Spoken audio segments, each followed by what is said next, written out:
Desde Canadá en español, llega la información que te conecta con tu comunidad. Esto es La Entrevista. Conéctate, infórmate y forma parte del cambio. ¿Qué tal? Muy buenas tardes, amigas. Nos encontramos con María Berlau de Archivo Cuba. Vamos a hablar de una nueva revelación que hace esta ONG, este esquema de esclavitud moderna que utiliza el régimen cubano y en este caso con la complicidad de una empresa canadiense. Gravísimo el caso. Gracias, María Berlau, por traer nuevamente la verdad de lo que sufren los trabajadores cubanos en el exterior. Buenas tardes, María. Bienvenida. Buenas tardes y gracias a ustedes por ocuparse y darle la cobertura que merece, porque esto no es cualquier país. Canadá es una democracia muy antigua que se dice estar del lado de los derechos humanos. Que esto esté pasando en Canadá por más de 30 años y que el gobierno canadiense lo supiera porque muchos de los trabajadores que se han ido de la misión han pedido refugio y han obtenido refugio en el cual han tenido que prestar las evidencias. No es aceptable. Bueno, un nuevo caso de Sherritt International, esta empresa canadiense que opera en las minas del oriente cubano.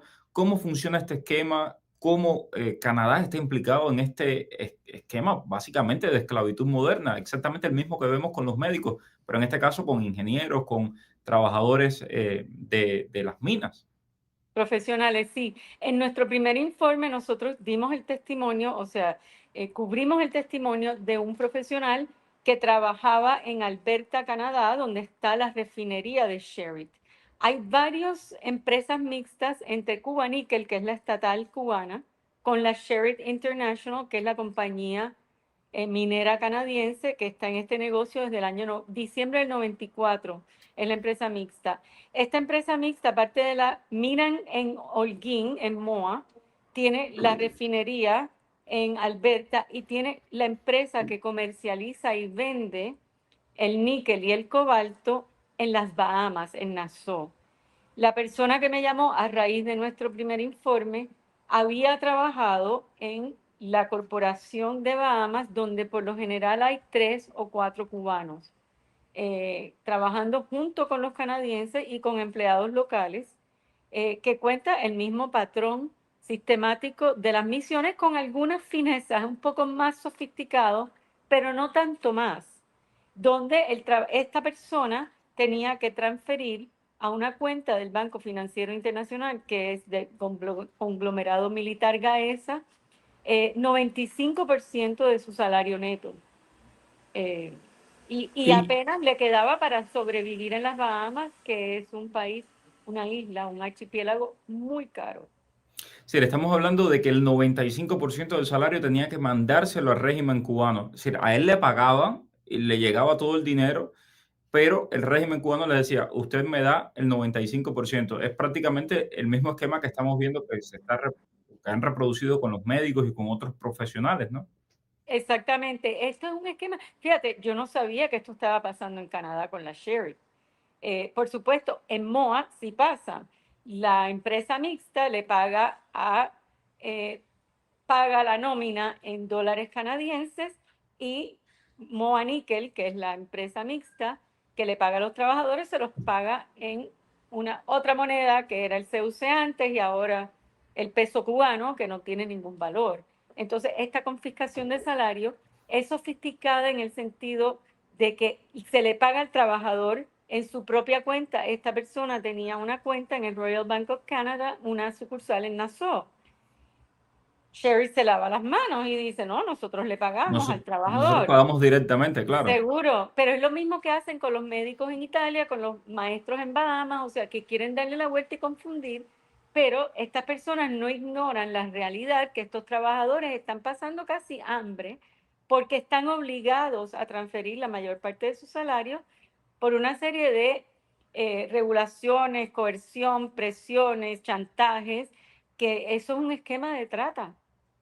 Hay algo que me llamó mucho la atención y que el informe menciona. Si estas personas desertaban, es decir, escapaban, a mí no me gusta el término desertar porque me parece que es militar y cuando usted no está haciendo un trabajo Exacto. militar no tiene por qué desertar, sencillamente usted rompe su contrato y se va. Cuando estas personas se van, uno de los castigos era que la familia iba a ser devuelta a Cuba. Así es, pues en las Bahamas, por eso ninguno se queda en Bahamas de los de sectores cubanos, o yo conozco uno que está escondido, porque las Bahamas tienen un acuerdo migratorio con Cuba y varios acuerdos de colaboración muy fuertes de hace muchos años. Entonces, inmediatamente deportan a los cubanos. De hecho, para el otro proyecto nuestro, nosotros hace poco reportamos que un muchacho que había sido perseguido, que había escapado de la cárcel por los problemas, las protestas del 11J, las Bahamas lo deportó a Cuba, a sabiendas que lo iban a meter preso. O sea, no hay ningún tipo de asilo, refugio político en las Bahamas para los cubanos. Simplemente es uno de los chantajes que tienen, porque estas personas pueden traer a la familia. La familia no puede trabajar en las Bahamas, pasan prácticamente hambre, tienen que ir a la empresa de descuento, pero muchos quieren hacerlo para ver otra cosa, para buscar otra alternativa quizás para irse eventualmente, pero uno de los chantajes es que si el trabajador abandona la misión o deja su trabajo, la embajada cubana le informa a las autoridades bahamenses y los deportan. Y esto es completamente contrario a convenios internacionales que ha firmado el propio régimen cubano, por ejemplo, con la Organización Internacional del Trabajo, etcétera. Absolutamente, pero bueno, sabemos que Cuba, y no solo Cuba, muchos estados firman los convenios y no los cumplen. Entonces, el mismo Bahamas es culpable de participar en la trata y esto sí tenemos más documentación. Aquí teníamos un caso, ahora tenemos otro caso que lo confirma. En el caso de Bahamas teníamos muchos más testimonios y no pasa nada, no le pasan la cuenta. María, yo quiero dejar muy claro que hemos escrito ya en 2 ocasiones al Ministerio de Relaciones Exteriores de Canadá preguntando por estos casos específicos y también le hemos preguntado a Charity International y le hemos dado la oportunidad de responder estas alegaciones. En ambos casos, el silencio ha sido sepulcral, absoluto. Es decir, no, desde lo que hemos hecho aquí, desde el trabajo que hemos realizado, hemos visto que ni una sola palabra para defenderse de estas alegaciones que son graves. Estamos hablando de esclavitud moderna, estamos hablando de trata de personas. Así es, y no solo son graves las acusaciones, sino que nosotros hemos publicado los documentos. Está documentado. Y bueno, yo no tengo un equipo de abogados mirando la letra fina de estos contratos para nosotros poder decir esto es auténtico, nos parecen auténticos, los testimonios nos parecen auténticos, por eso estamos llamando a que el gobierno canadiense haga una investigación seria, porque si es como nos han dicho, ellos tienen la documentación, ellos lo pueden probar y hay muchísimos más testigos en Canadá que pueden dar fe de que todo esto está pasando. Esto es impresionante realmente. María, además de esta novedad, ¿no? En relación con Canadá, ¿qué más has descubierto en toda esta investigación de Cherry? Bueno, algo que me llama la atención, ¿no? Que esta fuente nos dijo, que yo creo que se puede también investigar, es los activistas ambientales han completamente ignorado la situación tan grave que hay en Holguín, en la planta de Moa, en la operación, donde no solo se está minando, sino que se han llevado procesamientos del níquel o del cobalto que son dañinos a la salud. Y esto lo ha reportado la prensa independiente de Cuba y nadie se da por enterado. Yo creo que eso es muy grave y que va a tener, o sea, que lamentablemente en Cuba no hay acceso a los tribunales para llevar estos casos, pero en Canadá sí. Y yo espero que a lo mejor algunos de estos trabajadores que tienen todas esas evidencias no solo lleven un caso por explotación laboral y abusos de todo tipo que están sufriendo, sino que también se trate el tema ambiental y de la salud de los cubanos que están sufriendo a raíz de esto. De hecho, mucha gente en MOA nos ve y yo sé que van a ver esta entrevista. Muchos nos han enviado videos, nos han enviado testimonios, nos han enviado fotos de la situación medioambiental, que es terrible. Es decir, las personas respirando el aire ese contaminado. Vi recientemente que esta empresa canadiense estaba ofreciendo alimentos a parte de las familias que viven allí como una forma de paliar, ¿no? La crisis humanitaria que hoy vive Cuba. Pero terrible, si están haciendo tipos de procedimientos que están prohibidos en Canadá, y lo están haciendo en Cuba porque tienen toda la libertad de hacerlo y en realidad están enfermando a las personas, es una denuncia pues muy seria. Totalmente. Yo creo que con el tiempo, y Cuba muy pronto, yo creo que va a ser un país libre, si Dios quiere, y llega la Amén. democracia. Todas esas personas que han sido afectadas deberían reclamar a estas empresas y al mismo gobierno canadiense en la medida en que está implicado. Porque en el caso de la explotación laboral, si las personas están pidiendo refugio y la base de refugio es la explotación que han sufrido en empresas conjuntas con Sherritt, pues el gobierno canadiense lo sabe.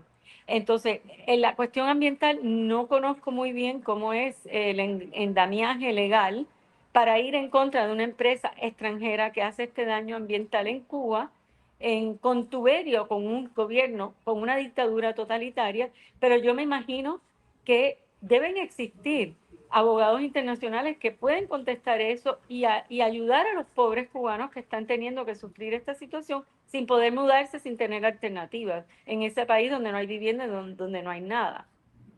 Muchísimas gracias, María Berlao, por este informe, por esta oportunidad de conversar. ¿Cómo pueden ponerse en contacto las personas dañadas, afectadas por este tipo de explotación con Archivo Cuba?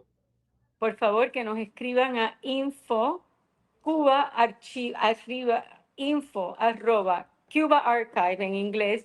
En español sería cubaarchive.org, o entren a nuestro sitio, que es la mejor forma. Hay una hoja de contacto que es archivocuba.org. Y por favor, las personas que han sufrido esta explotación específicamente, no solo en la Sherritt y con Canadá, sino en otras misiones, por favor, vean nuestro proyecto. Es muy importante documentarlo con contratos, con testimonios reales, porque son miles de afectados que nosotros queremos defender. Definitivamente, muchísimas gracias. También continuaremos ayudando a exponer esta situación, la realidad de los trabajadores cubanos que son explotados, a los cuales les roban la mayor parte de sus salarios y los tienen en lugares además completamente peligrosos, inhóspitos, etc.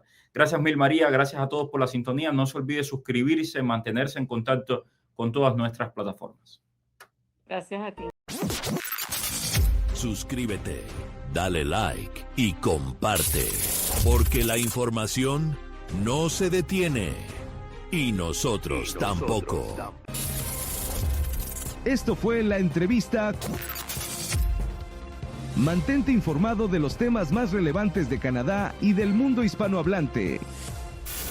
Sigue conectado a nuestra programación y no te pierdas las próximas emisiones. Aquí, en Canadá en Español. Hasta la próxima.